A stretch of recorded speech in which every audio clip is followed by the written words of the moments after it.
കുരിശിന്റെ വഴി ഭക്തിപൂർവ്വം ധ്യാനിക്കാൻ വിശ്വാസികൾക്കിതാ കുരിശിന്റെ വഴിയുടെ ജപമാല. മിശിഹായുടെ പീഡാനുഭവങ്ങളെ ധ്യാനിക്കാനും പ്രാർത്ഥനാ ജീവിതം കൂടുതൽ ആഴമുള്ളതാക്കാനും സഹായിക്കുന്ന സവിശേഷമായ ഒരു ഭക്തിമാർഗമാണ് ഈ ജപമാല.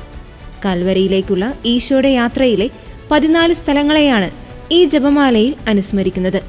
മിനുസമാർന്നതും ഈടുനിൽക്കുന്നതുമായ തടി കൊണ്ടുള്ള മുത്തുകൾ കൊണ്ടാണ് ഇത് നിർമ്മിച്ചിരിക്കുന്നത്. ഈ ജപമാല പ്രാർത്ഥനാവേളയിൽ കൈകളിൽ ഒതുങ്ങി നിൽക്കാനും ഏകാഗ്രത നൽകാനും സഹായിക്കുന്നു.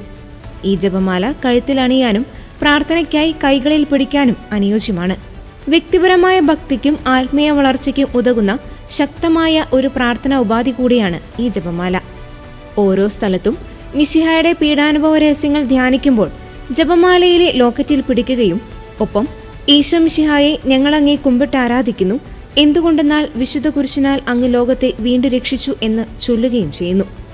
ഓരോ ലോക്കറ്റിന് ശേഷവും വരുന്ന 3 മുത്തുകളിൽ സ്വർഗസ്ഥനായ ഞങ്ങളുടെ പിതാവേ, നന്മ നിറഞ്ഞ മറിയമേ, കർത്താവെ അനുഗ്രഹിക്കണമേ എന്ന് തുടങ്ങിയ പ്രാർത്ഥനകൾ ചൊല്ലുന്നു. ഈ നോമ്പുകാലത്ത് യാത്രകളിലും ഏകാന്ത നിമിഷങ്ങളിലും കർത്താവിന്റെ പീഡാസഹനങ്ങളെ ധ്യാനിക്കാൻ ഈ ജപമാല നിങ്ങളെ സഹായിക്കും.